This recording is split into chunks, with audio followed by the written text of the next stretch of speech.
I'm greatly honored to be here today. I don't know much about liberals or conservatives or any of that. I'm just a Christian, single, hardworking mom who lives in rural Buckhorn, Ontario. Okay? I've overcome many things in my life, many hardships, from growing up in a single parent household, to being a rape victim, to recovering from meningitis of the brain and undergoing multiple operations to survive for my family, to recovering from a medical error that left me in a coma for 3 days and being told I will never walk again. But I'm here today, Mr. Trudeau, very honored and proud to be a Canadian because we live in a system that offers medical help, and we offer programs that help people with disabilities go back to school and better themselves. And I did just that, Mr. Trudeau, but I feel like you have failed me, and I'm asking you here today to fix that. And here's my story. I learned to walk again when people told me I would never walk. I went back to college again when all my friends and neighbors told me, you're too old, you're crippled, nobody will ever hire you. I did all that, Mr. Trudeau. And 7 years ago, when I was hired by my employer as a PSW at Extended Care in Lakefield, that I'm very proud to work for, they never judged my disability, and I thrived. I thrived. I told my coworkers and my family that I'm Canadian, and 2 years from today, when I started that job, I told them I was going to buy my own home. A single mom living in Ontario, Canada, making $20 an hour. I lived off Kraft dinner, hot dogs, whatever it took to survive. But I bought that home, and I'm proud.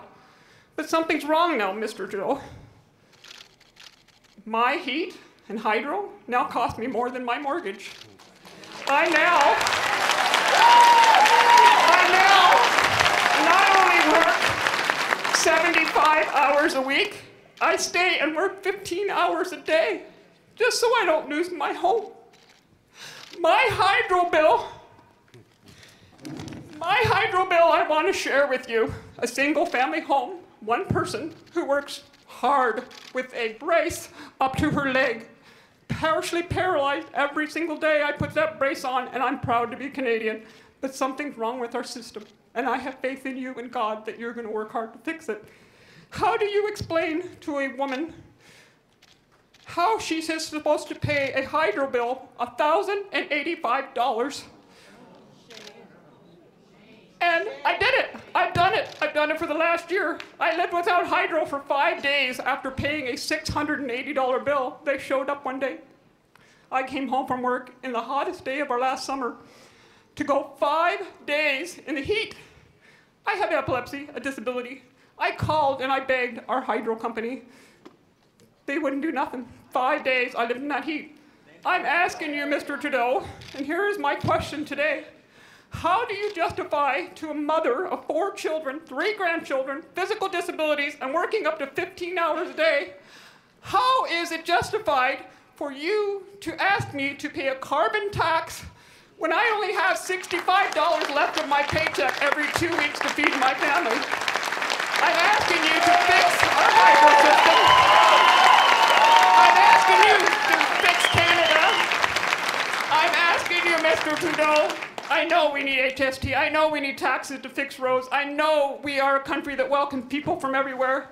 I'm putting my faith in God and you that you're going to make our country a place that we can prosper again, that I don't have to wake up tomorrow and worry whether I'm thriving or I'm surviving. I don't have to go to work and eat instant oatmeal for lunch and live off Campbell's soup. I make almost $50,000 a year, Mr. Trudeau, and I'm living in energy poverty. Please tell me, how are you going to fix that for me and all of us in rural Ontario?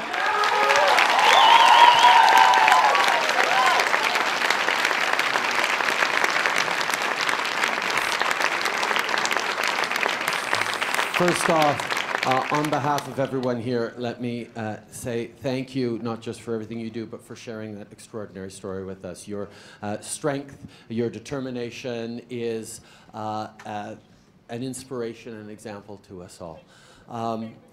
We are a country in which anyone with a quarter of your strength, of your drive, should be thriving and focused on how are you going to spoil your grandchildren with all your energy, as opposed to how are you going to get through the week or the day. A lot of different elements come into your question. A number of them are provincial. Hydro bills are provincial, but as you point out, the federal government's decision to put a price on carbon is something that we have moved forward with, and it's one that is causing consternation amongst a broad range of people, and I understand, because carbon and carbon emissions and carbon is part of everything we do, whether it's heating our homes or getting back and forth from work, or in the products we buy. How do you justify a person who's barely surviving having to pay for infrastructure for public transit in Toronto who lives in the country? Yeah, I entirely agree. How do you justify making money to provide for rebates for people to buy $150,000 electric cars when most of us can even afford a $20,000 car? Indeed, indeed. It has to be done. We need to realize that we are in a time of transition right now. That the world is moving off of fossil fuels, and that's a good thing, and it's an important thing, because, quite frankly, the extreme weather events that are coming are going to be incredibly expensive, and not just for our communities, but for our agriculture, for people in the north, people right across the country. We are facing a challenge where we have to change behaviors, and it is important that those changes happen in a way that doesn't penalize our most vulnerable, that doesn't make it more difficult for families who are already stretched thin to succeed. And that's one of the reasons why what we're doing with the putting a price on carbon is we are leaving it up to the provinces to determine whether a carbon tax or a levy or a cap and trade system is right for them. And on the other hand, we are not taking any money outside of the jurisdictions that pay those carbon taxes. So it will be up to the government of Ontario to ensure that you are not penalized, that folks like you don't. I paid out over $200 a month in January already in their carbon tax. We haven't brought in any carbon tax yet, ma'am. It doesn't start kicking in for another few years, okay? But I understand your concerns, and what is so important is that in this time of transition, we do not penalize people who are already stretched to, and in some cases beyond the breaking limit in terms of their finances. And that's why being smart about how we reallocate those funds is essential, and that's what we're leaving it in the hands of the provinces to do, and I'm trusting they will do that responsibly and not penalize you further and challenge you on that. But we need to get off fossil fuels. We need to make this transition. We need to start protecting our lakes, waters, rivers, streams, our lands, our children's future. And that means we are going to have to go through a shift period.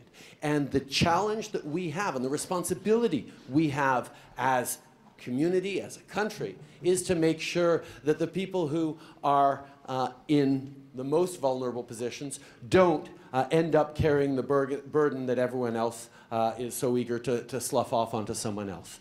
So that is the focus I have very much. And on the challenges in general that you and so many hardworking Canadians are facing, that is at the core of the mandate that we got elected on. We were elected on a promise to grow the middle class and help those working hard to join it.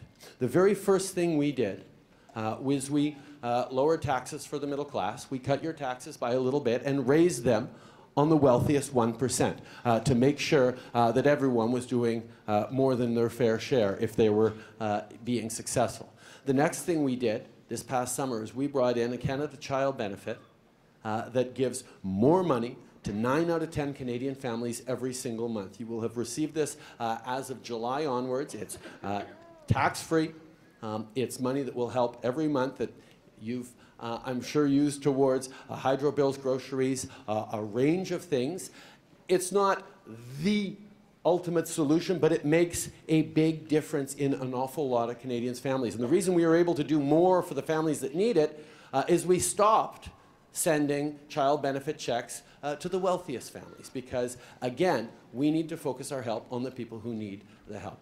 On infrastructure, yes, we're making investments in public transit that are going to allow people living in urban areas to get to and from work, to be able to afford homes that they can get to work from, that will reduce our carbon emissions and our footprints, and invest in the kinds of construction jobs and design and planning jobs in the short term that will make a difference, that will benefit our entire economy. But we're also investing in roads and bridges and agricultural issues and green infrastructure and housing, rural housing, social housing, that is going to make a difference right across the country. We are facing a big challenge. We are facing a lot of big challenges. But the focus that we are taking is on making sure that as we face down these challenges, as we build greater opportunities for you, for your kids, for your grandkids, that we are being thoughtful about listening to your concerns and not making sure that we're making it harder for you, because as you've shown very, very well, you are going full out, and the government should be helping you, not hurting you. Thank you very much for sharing. Thank you.